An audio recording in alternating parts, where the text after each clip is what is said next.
Zelda!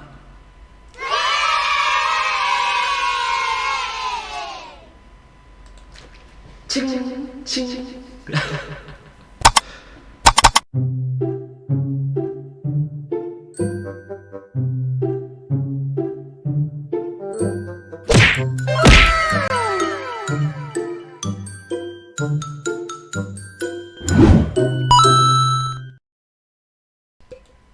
Hello everyone, welcome to this video. In this video I'll be reacting to one of the early uploads from the YouTube channel The Game Theorists. I'm a huge fan of their work and hope that you will like this video as well.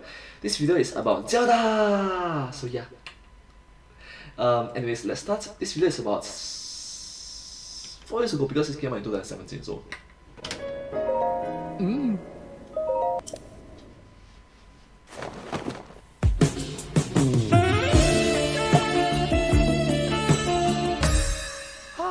Oh, you're all just jealous.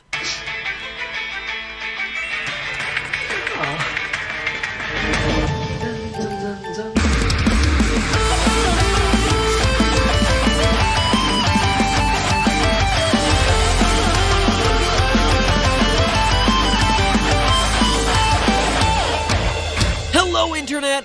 Welcome to Game Theory. Hello! The only show that's consistent across all the Zelda timelines. So today's theory's been a long time coming, and by long time I mean since March, which is, let's face it, a literal eternity when you're on the internet. I mean, in that same span of time, we've had no less than 3 YouTube is over parties, but... Just saying. Yeah. Right now it's 2021, so... it's a bit cringy. Thankfully, YouTube is still here. The meme didn't overstay its welcome, and I'm finally ready to cover Zelda Breath of the Wild's timeline placement. Now, for those of you who haven't played Breath of the Wild, well, it means you probably don't have $300 to burn on a Switch, since literally everyone who has a Switch has played this game. But it's a game you gotta play, so pause this video, find someone who has a Switch, befriend that person by giving them food and compliments, invite them to a sleepover to play games, wait for them to fall asleep, grab their Switch, move to a different state, and change your name. Terima, don't steal.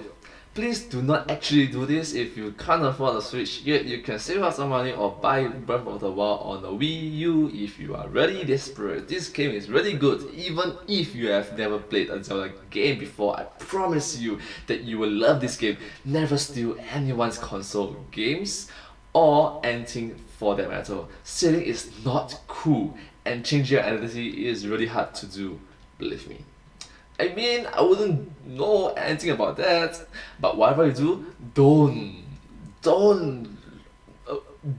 look up on John Taylor. It's as easy as that. Don't worry, this video will be here when you get done. Great, you've unpaused the video, meaning that you're now a wanted criminal, and that you're finally ready to talk Breath of the Wild's timeline placement. Oh, by the way, just saying, right, this game is really popular in which, like, not sure if you know, I got 10 friends that have Switch, and all 10 friends play this game. Just saying.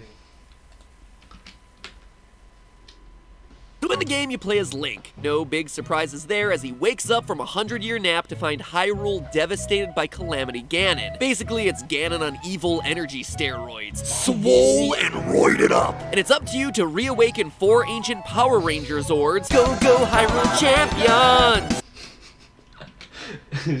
Go, go, Power Rangers! And defeat Ganon once and for all. But before we can properly identify where this is in the timelines, we need to understand the basics of those timelines. Now, I'm not gonna go too in-depth here. For that, there's this really old, really cringy game theory that you can laugh at me for up in that eye icon in the upper right-hand corner. Watch that and tell me, yeah? Those are the good old days of game theory?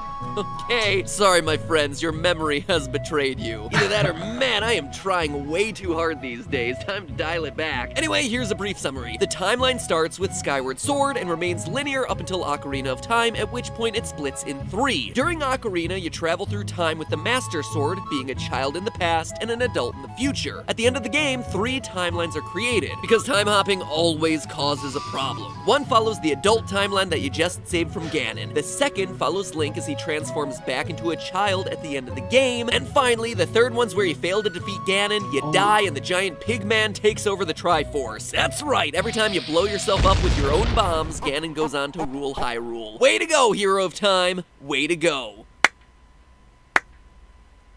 Sarcastic slow clap. Alright, so now... You just have to include the sarcastic slow clap.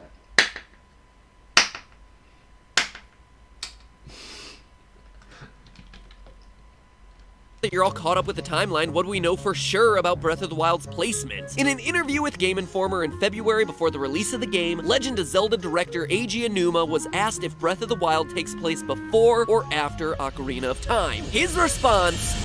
後です。 Great! Super helpful there, buddy. Which means it's time for us to put on our tunics of the Theorists and get to digging. Now, before we get too deep into this, there's some quote-unquote evidence that we need to take off the table. Amiibos. Any weapon, piece of armor, or wolf version that comes from Amiibo is taken off the table, since Amiibo items are more like Easter eggs than canon. I mean, you can't really trust treasure chests that pop out of thin air.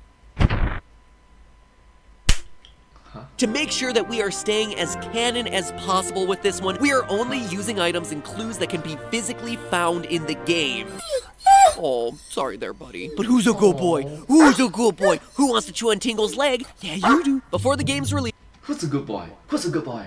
the biggest piece of evidence was salt. And no, we're not talking about Rivali's saltiness for having to assist you in your journey. I mean, it's just asinine. We're talking about rock salt, found by smashing mineral deposits. According to the flavor text, rock salt is, quote, crystallized salt from the ancient sea commonly used to season meals. Ancient sea, you say? Online Zelda theorists immediately concluded that this could be referring to the Great Sea, the flooded overworld that's your main setting in Wind Waker, which would put the game pretty solidly in the Adult Era timeline. The Adult Era was then further supported by two races that Link interacts with only in Wind Waker. The Rito, a bird race, and the Korok, leafy-faced forest spirits. So it's the bird race and the leafy forest race. Huh. Well, this game is interesting.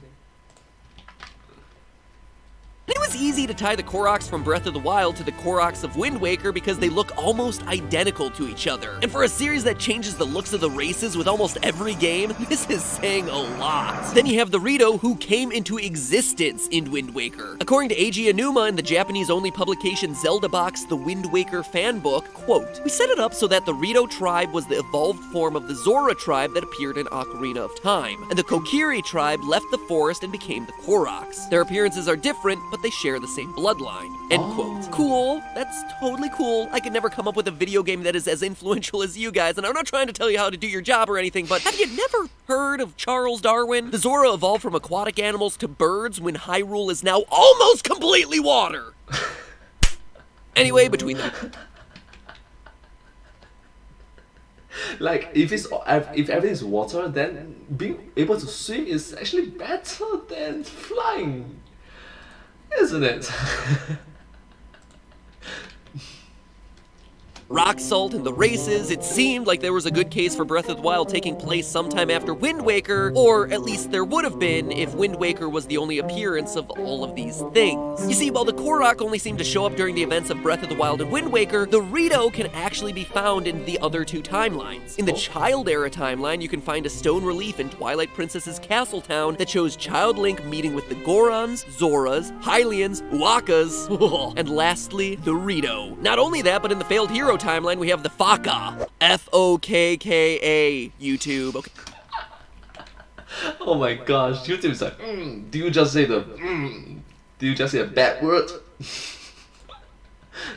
No. Okay, don't demonetize this video, thanks. The Fokka are giant humanoid bird-like enemies found in the Great Palace of Zelda 2. These enemies could very well be the ancestors of the bird-like Rito warriors, placing Breath of the Wild sometime after the adventures of Link. Finally, the rock salt's reference to an ancient sea could refer to Wind Waker's ocean, sure, but it could also be referring to the ocean that used to exist in the Lanayru ruins from Skyward Sword. And you don't have to listen to me, take it from Fee, since heaven knows you didn't listen to her the first time you were playing the game. We've arrived arrived at the Lineru Desert. The terrain in this area changed dramatically as climate forces rapidly turned it into a desert. And since the major dungeon of this area is a derelict pirate ship, it shows that this area was once covered in water, which means at this point Breath of the Wild could still be in any of the 3 timelines. So let's return back to Breath of the Wild. Another big clue we get from the game comes in the form of Link's memories. While adventuring across the lands of Hyrule, Link will find certain locations that trigger long-forgotten memories from before he took that 100-year nap. In front of Hyrule Castle, a small ceremonial circle is home to memory number 1. In this memory, Zelda is dubbing Link the new hero of Hyrule and says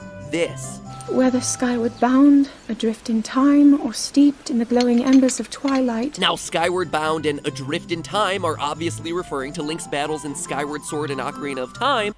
Oh. Both of which are constant across all timelines. But it's that glowing embers of Twilight that's kinda specific to the events of Twilight Princess. In all the games that occur across all the timelines, Twilight Princess is the only game where Link deals with the Twilight Realm. So the fact that Zelda mentions this particular event is a pretty big hint towards Breath of the Wild landing in the Child Era timeline. This is also further supported by Hyrule Castle itself. Look at the castle from Twilight Princess. And now to Breath of the Wild. Now to Twilight. Now to Wild. Twilight, Wild. Me. Twilight, me. The castle is now a giant stick of Old Spice. Link is on a horse, backwards, in a shower. Anyway, as you can see, the arc... That was... it's like, wow, it's awesome, awesome. Wait a minute, that's random.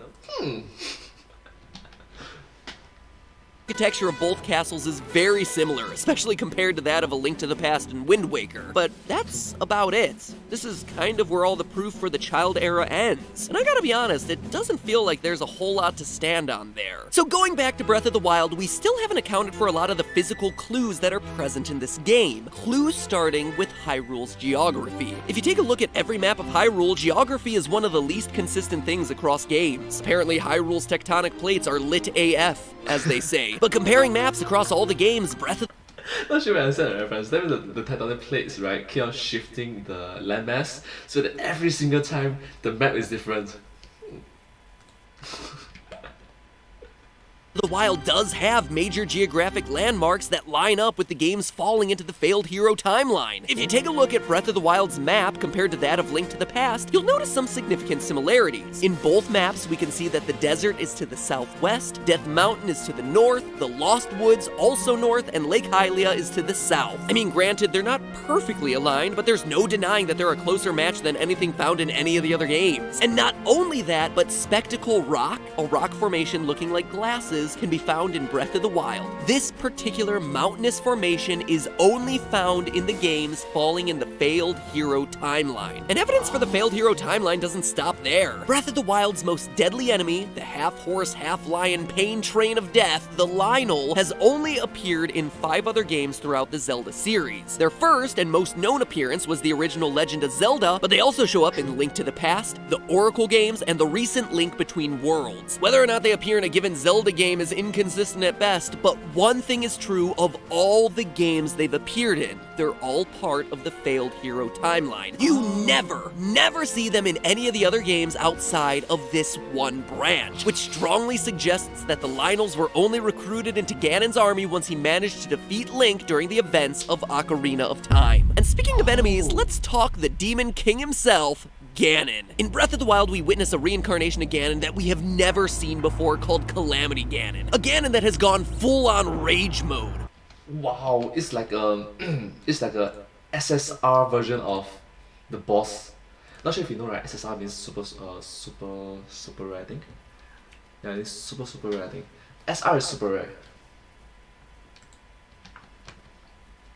But the clue here isn't what is present, it's about what isn't. In both the Child Era and Adult Era, Ganon is often seen in his Gerudo form, Ganondorf. Even after transforming to the Beast in Twilight Princess, we see that he can't maintain the form after getting beaten down by Link. Instead, we see him preferring his Gerudo form for the final fight. And he's sealed as Ganondorf. Wind Waker is the same way. Sure, there's a puppet of Ganon, but who you're really fighting in this game is Ganondorf. But Calamity Ganon is a demon through and through. He has no humanoid form. And in what timeline do you never see his Gerudo form? The failed hero timeline. Oh!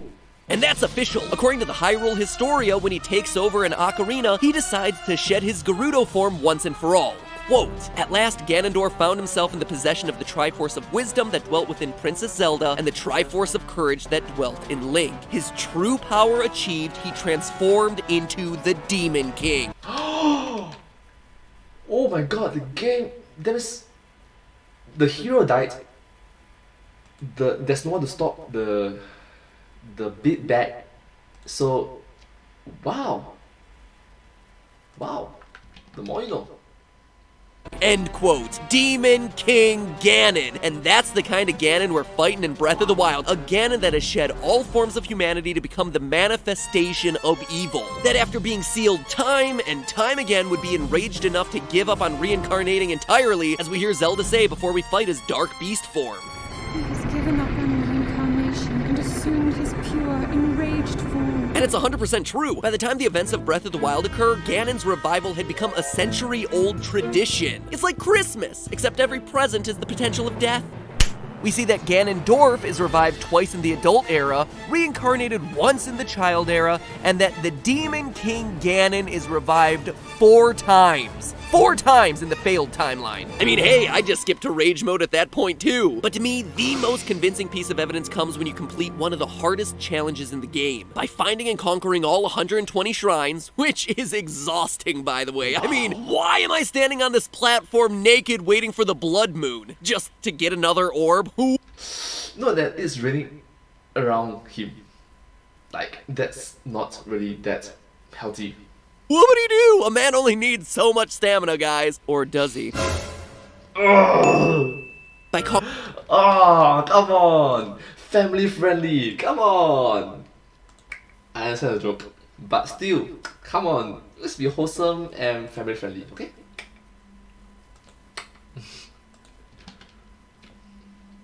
Conquering every shrine, you unlock 3 special chests, which contain the tunic, cap, and trousers of the wild. They're some of, if not the best equipment items. And you know they're gonna be an important reward because they're the prize for pretty much completing the game. I mean, I know my buddy Gerard the completionist would argue that you can also collect all the Korok seeds and iPad pictures and level up all the armor, but seriously, beating every dungeon is usually where most people are gonna draw the line there. Anyway, I'm sure you're all asking what's so important about these items. It's just Link's green outfit, right? Wrong. Let's see if you can spot what I'm talking about. Look at this art from the first ever Zelda game. Here's Zelda 2, Oracle of Ages and Seasons, Link to the Past, Link Between Worlds. Now look at Link from Twilight Princess. The outfit is similar. Wind Waker, Phantom Hourglass, Majora's Mask. Did you see it? The yellow stripe in the hat. In every single game from the failed hero timeline, Link's hat has that signature yellow band in it. But in every other timeline, he only has a straight green hat. Not Twilight, not Majora's Mask, not Wind Waker or Phantom Hourglass. And look once more at the hat of the wild. Yellow stripe. This blew my mind. I was so floored finding this, because for years all us Zelda fans were assuming that Nintendo just threw together this 3-split timeline because they needed a solution for something that they had never actually planned out but that the fans were begging them for. We thought it was a cop-out, but no, this detail proves not. Oh my god, that means Nintendo actually, the game developers actually planned all this out. That's clever. That's really, wow, that's amazing.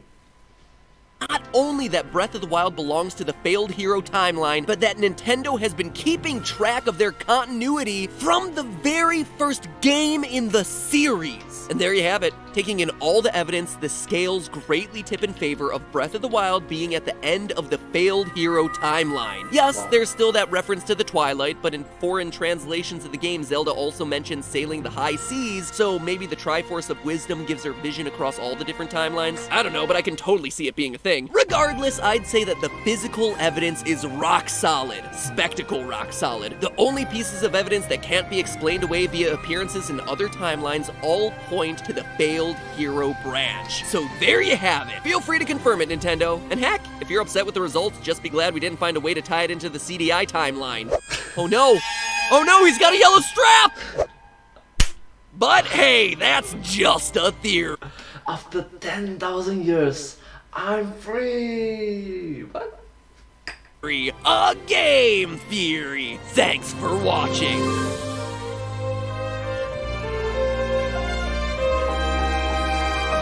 But But still, the music is awesome. Just listen to the music. Wow,